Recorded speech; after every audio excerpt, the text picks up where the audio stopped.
This is Original Ink bringing you my thoughts on Death Note, the live-action movie from Netflix.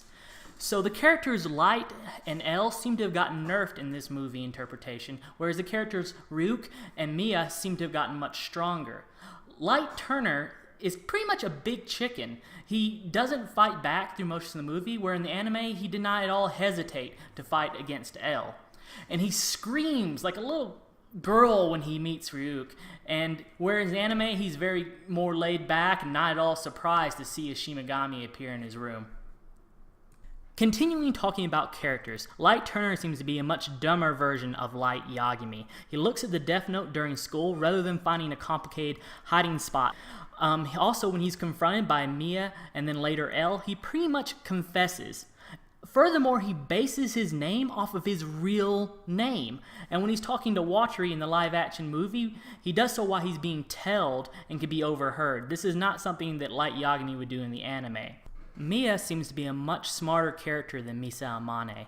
She doesn't talk out loud about the Death Note or about killing people. Instead, she passes notes discreetly, and she always insists on tying up loose ends. Netflix portrays Ryuk as a character with much darker motivations, and it's really interesting to see him in contrast with the anime version of Ryuk, who's really just doing this for fun and because he's bored.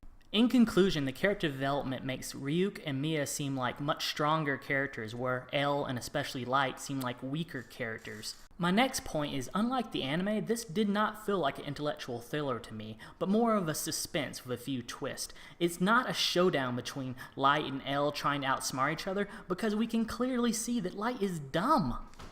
The Netflix live-action interpretation didn't do as good of a job as building tension as the anime did. Say, in the Lind L. Taylor scene, it set the tone for an epic showdown between these two characters. But in the live-action, they just had a press conference that frankly did not do it for me. Also, the meeting between L and Light for the first time in the anime really set up the life or death stakes, whereas in the live-action, L's just like, hey, I know it's you, and then Light pretty like, yeah, it's me, but didn't come out and say it. The Netflix interpretation left out many critical tension-building scenes.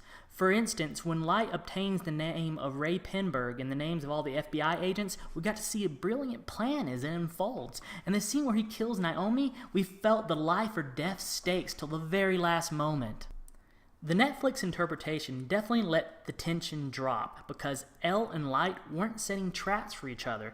For example, like in anime, when they're showing the notes from the prison, L is trying to trap Light by getting him to reveal he knows more than he should know. And the same applies to the TV scene when the second Kira is talking.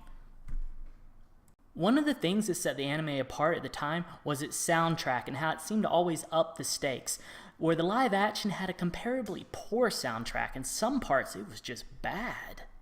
The last thing I'm going to talk about today is the ending in the live action. Don't worry, no spoilers. I just wanted to say I really liked the ending. You know, right before the ending and the resolution of the story, it really made the live action movie, and it was the whole reason I was glad I watched it and wouldn't mind watching it again. I did enjoy the ending. Getting there was a little painful at times, but I definitely recommend everyone watch this because it does have a great ending that kind of redeems it.